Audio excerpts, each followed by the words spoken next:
ಹೊಸತನ ಬಂದು ಅಕ್ಕಿಯ ಹಾಗೆ ಹಾರಾದಿಸೋ, ಹಾಡಿಸಿಯೇ ನೋಡು, ಬೀಳಿಸಿಯೇ ನೋಡು, ಉರುಳಿ ಹೋಗದು.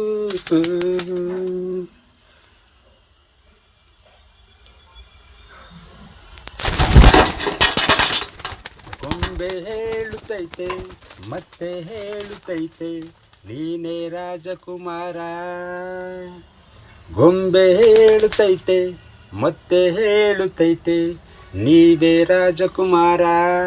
ಈ ಹಾಡು ನಿಜವಾಗ್ಲೂ ಕೂಡ ವರ್ನಟ ಡಾಕ್ಟರ್ ರಾಜ್ಕುಮಾರ್ ಅವರಿಗೆ ಹಾಗೂ ಪುನೀತ್ ರಾಜ್ಕುಮಾರ್ ಅವರಿಗೆ ಈ ಒಂದು ಹಾಡು ಬಹಳ ಹೊಂದಿಕೆ ಆಗುತ್ತೆ. ಯಾಕೆಂದರೆ ಈ ಹಾಡು ಅವರ ಜೀವನದ ತತ್ವಗಳನ್ನೇ ಈ ಹಾಡು ಹೇಳುತ್ತೆ. ನಿಜವಾಗ್ಲೂ ಕೂಡ ಪ್ರತಿಯೊಂದು ಮನೆಯಲ್ಲೂ ಕೂಡ ಅವರ ಫೋಟೋಗಳನ್ನು ಇಟ್ಕೊಂಡು ಇಂದಿಗೂ ಕೂಡ ಪೂಜೆ ಮಾಡ್ತಾಯಿದ್ದಾರೆ.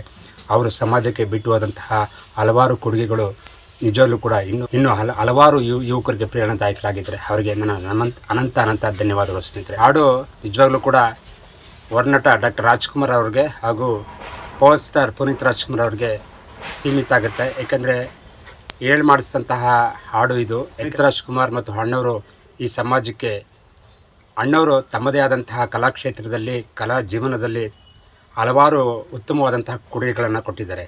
ಹಾಗೆ ಪುನೀತ್ ರಾಜ್ಕುಮಾರ್ ಅವರು ಕೂಡ ಈ ಕೈಲಿ ದಾನ ಮಾಡೋದು ಈ ಕೈಲಿ ಗೊತ್ತಾಗಬಾರ್ದು ಅನ್ನೋ ರೀತಿಯಲ್ಲಿ ಹಲವಾರು ಒಂದು ಟ್ರಸ್ಟ್ಗಳಿಗಾಗಿರ್ಬೋದು, ವೃದ್ಧಾಶ್ರಮ ಆಗಿರ್ಬೋದು, ಶಕ್ತಿಧಾಮ ಆಗಿರ್ಬೋದು, ಇನ್ನು ನೊಂದವರ ಮತ್ತು ನಿರಾಶ್ರಿತರ ಎಲ್ಲ ಒಂದು ಬೇಕು ಬೇಡಗಳನ್ನು ನೋಡಿಕೊಂಡು ಸಮಾಜಮುಖಿಯಾದಂಥ ಕೆಲಸಗಳನ್ನು ಮಾಡಿ ಆ ಪುಣ್ಯಾತ್ಮ ದೇವರಾಗ್ಬಿಟ್ರು. ಪ್ರತಿಯೊಂದು ಮನೆಯಲ್ಲೂ ಕೂಡ ಇವತ್ತು ಪುನೀತ್ ರಾಜ್ಕುಮಾರ್ ಅವ್ರ ಫೋಟೋವನ್ನು ಇಟ್ಕೊಂಡು ಪೂಜೆ ಮಾಡ್ತಾಯಿದ್ದಾರೆ. ನಿಜವಾಗ್ಲೂ ಆ ತಾಯಿಂದರಿಗೆ ಎಲ್ಲರೂ ಕೂಡ ನಾವು ಕೂಡ ಪುನೀತ್ ರಾಜ್ಕುಮಾರ್ ಅವರ ಆದರ್ಶಗಳನ್ನು ತತ್ವಗಳನ್ನು ನಾವು ಅಳವಡಿಸ್ಕೋಬೇಕು. ಆದರೆ ಅಷ್ಟು ಆಗದಿದ್ರೂ ಕೂಡ ಒಂದು ಎಳ್ಳಷ್ಟಾದರೂ ಕೂಡ ಅವರ ಒಂದು ತತ್ವವನ್ನು ಒಂದು ಜೀವನ ಶೈಲಿಯನ್ನು ಅಳವಡಿಸ್ಕೋಬೇಕು, ಅವರ ಜೀವನ ಶೈಲಿಯನ್ನು ಅಳವಡಿಸ್ಕೋಬೇಕು ಅಂತ ನಾನು ಇಷ್ಟಪಡ್ತಾಯಿದ್ದೀನಿ. ನೋಡಿ ಸ್ನೇಹಿತರೆ, ಧರ್ಮಸ್ಥಳದಲ್ಲಿ ಒಬ್ಬ ಭಿಕ್ಷುಕ ದಿನನಿತ್ಯ ಊಟ ಮಾಡ್ಕೊಂಡು ದಿನನಿತ್ಯ ಊಟ ತಿಂಡಿ ಎಲ್ಲ ಮಾಡಿಕೊಂಡು ಅವನ ಪಾಡಿಗೆ ಅವನು ರೈಲ್ವೆ ಸ್ಟೇಷನ್ಲಿ ಹೋಗಿ ಮಲಿಕಾತಾ ಇದ್ದ.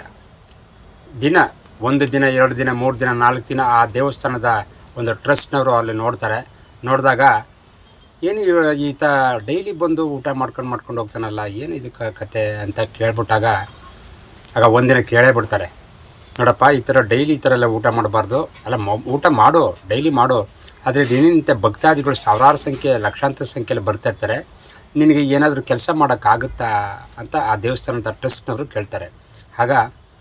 ಹೌದು ಸ್ವಾಮಿ, ನಾನು ಮಾಡ್ತೀನಿ ಸ್ವಾಮಿ ಅಂದಕ್ಕೆ ಆ ದೇವಸ್ಥಾನದಲ್ಲಿ ಒಂದು ಅಡುಗೆ ಸಹಾಯಕರಾಗಿ ಆ ಒಂದು ಕೆಲಸವನ್ನು ಸೇರ್ಕೊಂಡಾಗ ಏನು ಮಾಡ್ತಾರೆ ಅಂತಂದರೆ ಹಿಂಗೆ ಮಾಡ್ತಾ ಸುಮಾರು ಒಂದು 5 ವರ್ಷ 10 ವರ್ಷಗಳ ನಂತರ ಅವರು ಕೆಲಸ ಕಾರ್ಯಗಳನ್ನೆಲ್ಲ ನೋಡಿ ಆ ದೇವಸ್ಥಾನದ ಮಂಡಳಿಯವರು ಈತನ ಒಂದು ಅಡುಗೆ ಚೆನ್ನಾಗಿ ಮಾಡೋದ್ರಿಂದ ಆ ದೇವಸ್ಥಾನದ ಟ್ರಸ್ಟ್ನವರು ಇವನಿಗೆ ಭಾಳ ಪ್ರಶಂಸನೆ ವ್ಯಕ್ತಪಡಿಸಿ ಇವನಿಗೆ, ನೋಡಪ್ಪ ನಿನಗೆ ಹೆಂಡತಿ ಮಕ್ಕಳು ಯಾರು ಇದ್ದಾರಾ ಅಂತ ಕೇಳಿದಾಗೆ, ನನಗೆ ಹೆಂಡ್ತಿನೂ ಇಲ್ಲ, ಮಕ್ಕಳು ಇಲ್ಲ, ಏನೂ ಇಲ್ಲ, ನನಗೆ ಈ ಧರ್ಮಸ್ಥಳದ ಮಂಜುನಾಥ ಸ್ವಾಮಿನೇ ನನಗೆ ತಂದೆ ತಾಯಿ ಬಂಧು ಬಳಗ ದೈವ ಎಲ್ಲ ಅವರೇ ಅಂತ ಹೇಳ್ತಾನೆ.